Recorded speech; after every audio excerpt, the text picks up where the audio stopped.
इसके बाद बेटा +1 का जो आगे का चैप्टर है इसके बाद वो है प्रोजेक्टाइल मोशन। क्या है? Projectile motion. अब प्रोजेक्टाइल मोशन क्या होता है? जैसे मान लीजिए ये हॉरिजॉन्टल सरफेस थी, यहाँ पे फुटबॉल रखा हुआ था, हमने क्या किया, इस फुटबॉल को किक कर दिया तो ये फुटबॉल ऐसे ऊपर की तरफ आके ऐसे आएगा। तो ये तो कौन सा पाथ था इसका? हॉरिजॉन्टल। ऊपर की तरफ गया, ये कौन सा पाथ था इसका? वर्टिकल। ठीक है ना? तो यहाँ से हमने कुछ इनिशियल वेलोसिटी देके छोड़ दिया, बाद में ये under the effect of gravity move करने लग गया। तो यही मोशन जो under the effect of gravity move करती है कोई बॉडी, उसको क्या बोलते हैं? Projectile motion. तो क्या लिखेंगे? When a body throw vertically upward with some initial velocity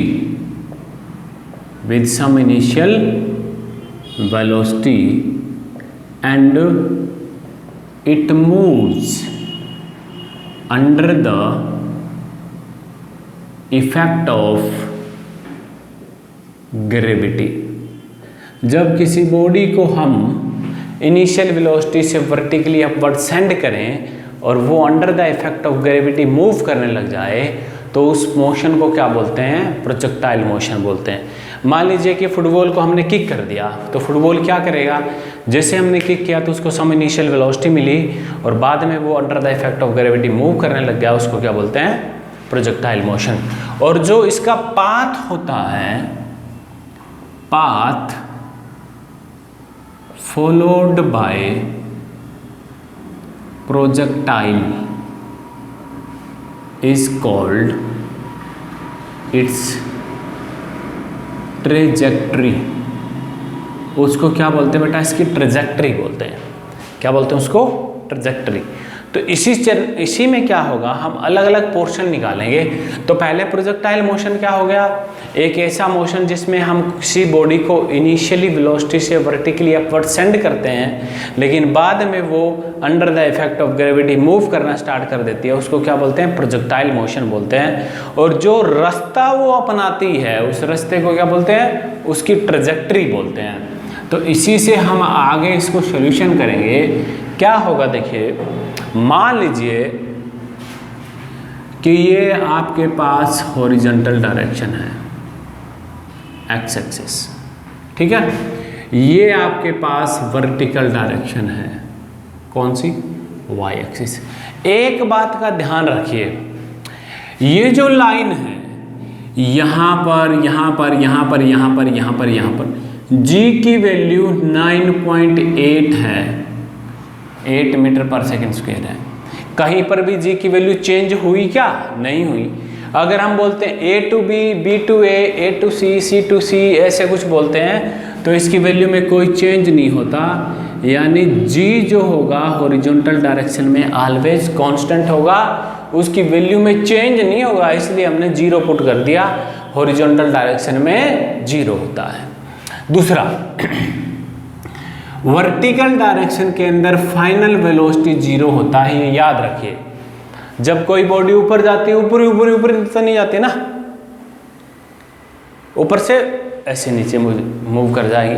अगर वो बाहर निकल जाती है, उसको हम ग्रेविटेशनल वाले चैप्टर में पढ़ेंगे, इसमें नहीं पढ़ेंगे। इसमें तो सिर्फ प्रोजेक्टाइल मोशन वही है कि under the effect of gravity, जहां तक ग्रेविटी इफेक्ट करती है वहां तक का मोशन प्रोजेक्टाइल मोशन है। ऊपर गया गया गया गया, फिर under the effect of gravity नीचे आया, तो ऊपर जाके फिर वो क्या आ रही है? नीचे आ रही है। तो फाइनल वेलोसिटी तो कभी 0 नहीं होगी ना वर्टिकल डायरेक्शन में। तो ये हम क्या लेंगे? 0 लेंगे। बात समझ में आई? अगर ये दोनों बात आप समझ लेते हो, x डायरेक्शन के अंदर g की वैल्यू 0 और y डायरेक्शन के अंदर वेलोसिटी, फाइनल वेलोसिटी की वैल्यू 0, तो आपको ये चैप्टर समझ में आ जाएगा। तो देखिए, यहाँ से एक फुटबॉल था, मान लीजिए आपने उसको किक किया और वो ऐसे यहाँ पे आ गया। क्लियर? अब क्या हुआ कि जब आपने यहाँ से फुटबॉल को किक किया था ना, तो वो किसके साथ एंगल बना के किक किया था? हॉरिजॉन्टल डायरेक्शन की तरफ एंगल बनाया था आपने, उसके साथ में एंगल बना के आपने उसको पुश किया। तो जो वेलोसिटी से आपने उसको फेंका, मान लीजिए वो वेलोसिटी कितनी थी? इनिशियल वेलोसिटी u थी, यानी u इनिशियल वेलोसिटी से हॉरिजॉन्टल के साथ थीटा एंगल बना के आपने प्रोजेक्टाइल को फेंक दिया। ठीक है, ये फेंक दिया। अब u क्या होता है? Vector quantity. तो ये u इस डायरेक्शन में क्या होगा? ये डायरेक्शन कौन सी है? X axis. तो एक्स एक्सिस के अंदर initial velocity ux is equal to theta के साथ वाला जो एंगल होता है उसको क्या बोलते हैं? कॉस थीटा बोलते हैं। थीटा के साथ में रिजोल्यूशन ऑफ वेक्टर के अकॉर्डिंग थीटा के साथ जो एंगल u cos थीटा। अब ये वाला इसके परपेंडिकुलर एक्सिस है, तो u y यानी वर्टिकल डायरेक्शन में इनिशियल वेलोसिटी क्या हो जाएगी? u sin theta. बोलिए बेटा, समझ में आया नहीं आया? आशा करता हूँ कि समझ में आया। क्या था? बिल्कुल कुछ था ही नहीं इसमें। क्या था? एक फुटबॉल था, उसको हमने हॉरिजॉन्टल के साथ थीटा एंगल पे प्रोजेक्ट कर दिया, थीटा एंगल बनाया u वेलोसिटी से, इधर u sin थीटा हो गया, थीटा के साथ u cos थीटा हो गया। इसके बाद देखिए क्या निकालना है। अब एक तो यहाँ से लेकर यहाँ तक जहाँ पर ये हॉरिजॉन्टल डायरेक्शन में फॉल करेगा उसको हॉरिजॉन्टल रेंज बोलते हैं। हॉरिजॉन्टल रेंज उसको बोलते हैं। लिखते किससे? उसको r से, याद रखिएगा। वर्टिकल डायरेक्शन में जितना ये मैक्सिमम हाइट अटेंड करेगा उसको h मैक्सिमम यानी मैक्सिमम हाइट बोलते हैं। क्लियर? यहाँ से लेकर यहाँ तक आने में जो टाइम लगेगा उसको टाइम पीरियड बोलते हैं। ठीक है?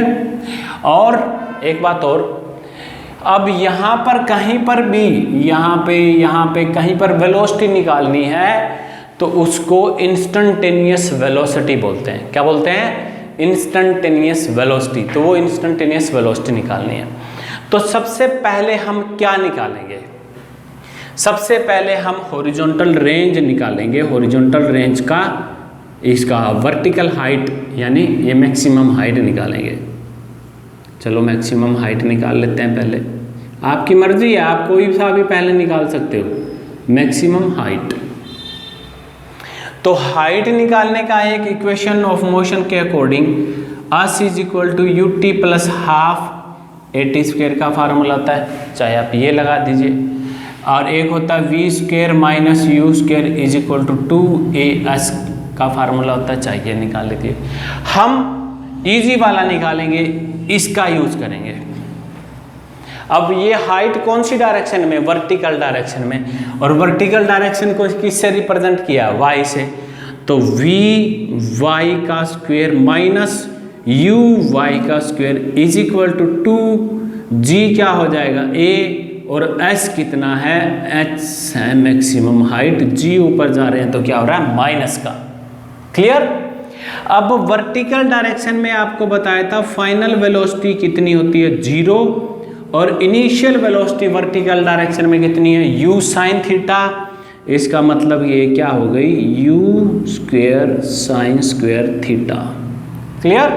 माइनस 2g इंटू में h मैक्सिमम। माइनस से माइनस गया, आपके पास h मैक्सिमम का फार्मूला कितना आ गया? u square sine square theta by 2g। याद रखिएगा, समझ में आ रही है ना बेटा? कुछ नहीं करना यार, आपको नए हो तो थोड़ी प्रॉब्लम होगी। आपने एक प्रोजेक्टाइल फायर किया वर्टिकल डायरेक्शन में, यहाँ के गिर गया, तो यहाँ और यहाँ g की वैल्यू कितनी थी? 9.8, यानी g में वेरिएशन नहीं हुआ। कहाँ से कहाँ? O से लेकर A तक, यहाँ दोनों में g में वेरिएशन नहीं हुआ। इसका मतलब हॉरिजॉन्टल डायरेक्शन जो थी उसमें g का वैल्यू में वेरिएशन नहीं हुआ। g कितना है? 0। क्लियर? समझ में आ गई होगी, याद रख लीजिए, नहीं आई तो। फिर ये कौन सी डायरेक्शन है? Vertical direction. अब वर्टिकल डायरेक्शन में क्या होगा? एक पार्टिकल यहाँ से ऐसे उठा और यहाँ गिरा, तो उसने अर्थ की ग्रेविटेशनल पुल को पार तो नहीं किया ना, पार नहीं करना, पार करेंगे तो प्रोजेक्टाइल मोशन होगा ही नहीं। उसने ऐसे किया, ऊपर आया फिर नीचे, तो कहीं पर भी वर्टिकल डायरेक्शन में वाई